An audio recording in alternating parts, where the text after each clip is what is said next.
Welcome back. Bhadradri Ramayya దివ్య సన్నిధిలో ముక్కోటి వైకుంఠ ఏకాదశి అధ్యయనోత్సవాలు ఘనంగా జరుగుతున్నాయి.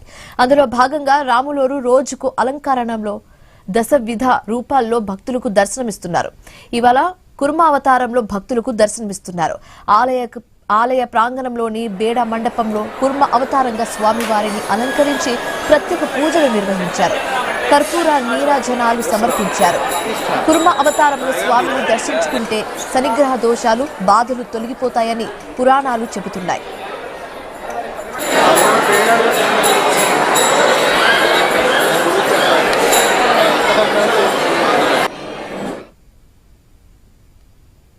భద్రాచల క్షేత్రంలో వైకుంఠ ఏకాదశి మహోత్సవాలలోని పగల్పత్తుత్సవాలలో భాగంగా నేడు రెండవ రోజున మనం శ్రీ స్వామివారిని కూర్మ రూపంలో దర్శనాన్ని చేసుకోబోతున్నాము. ఈ కూర్మ రూపాన్ని ధరించినటువంటి విధానాన్ని మనకి పురాణాలు ఇలా తెలియజేస్తున్నాయి. పూర్వం ఇంద్రుడు మహర్షి శాపం వల్ల తన సర్వసంపదలను కూడా పోగొట్టుకోవడం జరిగింది. శ్రీ మహావిష్ణువు యొక్క అనుజ్ఞతో కూర్మ రూపాన్ని ధరించి ఆ మందర పర్వతాన్ని పైకి ఎత్తిపట్టుకుని తన వీపును నిలబెట్టుకుంటాడు. ఆ సందర్భంలో దేవతలు రాక్షసులు కలిసి అమృత మథనాన్ని చేస్తారు. అప్పుడు గొప్పనైనటువంటి వస్తుజాతం అంతా కూడా సముద్రంలోంచి ఉద్భవిస్తడం జరుగుతుంది.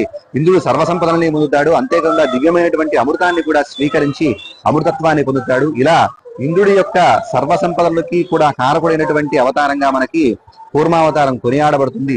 ఇటువంటి కూర్మరూపధరుడైనటువంటి రామచంద్రమూర్తిని దర్శించడం వల్ల సర్వసంపదలు చేకూరుతాయి. శనిగ్రహ సంబంధమైనటువంటి దోషాలు కూడా తొలగుతాయి అని మనకి జ్యోతిష్ శాస్త్రం చెబుతోంది.